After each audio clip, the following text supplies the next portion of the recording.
ಇಡೀ Indian cinema ಇಂಡಸ್ಟ್ರಿಯೇ ಕಾತರದಿಂದ ಕಾಯ್ತಾ ಇರೋ ಸಿನಿಮಾ KGF 2. ಕೊರೋನಾ ಲಾಕ್ಡೌನ್ ಸಮಸ್ಯೆ ಇಲ್ಲದೆ ಹೋಗಿದ್ರೆ ಇದೇ ತಿಂಗಳು ಅಂದ್ರೆ ಜುಲೈ 16ರಂದು ಥಿಯೇಟರ್ ಅಂಗಳದಲ್ಲಿ KGF 2 ಧೂಳೆಬ್ಬಿಸೋದು ಕನ್ಫರ್ಮ್ ಆಗಿತ್ತು.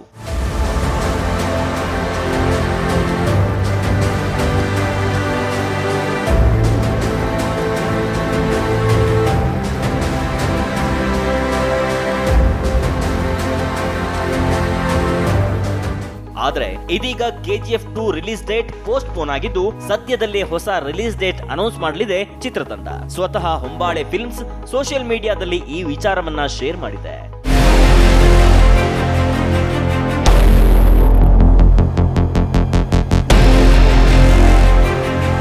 ಥಿಯೇಟರ್ನಲ್ಲಿ ಗ್ಯಾಂಗ್ಸ್ಟರ್ಸ್ ತುಂಬಿಕೊಂಡಾಗ ನಮ್ಮ ಮಾನ್ಸ್ಟರ್ ಎಂಟ್ರಿ ಕೊಡ್ತಾನೆ ಅಂತ ಸಖತ್ ಮಾಸ್ ಸ್ಟೈಲ್ ನಲ್ಲಿ ಟ್ವೀಟ್ ಮಾಡಿದ್ದಾರೆ. ಈ ಟ್ವೀಟ್ ನೋಡ್ತಿದ್ರೆ ಥಿಯೇಟರ್ ಓಪನ್ಗೆ 100% ಅನುಮತಿ ಸಿಗ್ತಿದ್ದ ಹಾಗೆ KGF 2 ವಿಶ್ವಾದ್ಯಂತ ಬಿಡುಗಡೆ ಆಗೋ ಮುನ್ಸೂಚನೆ ಕೊಟ್ಟಿದೆ.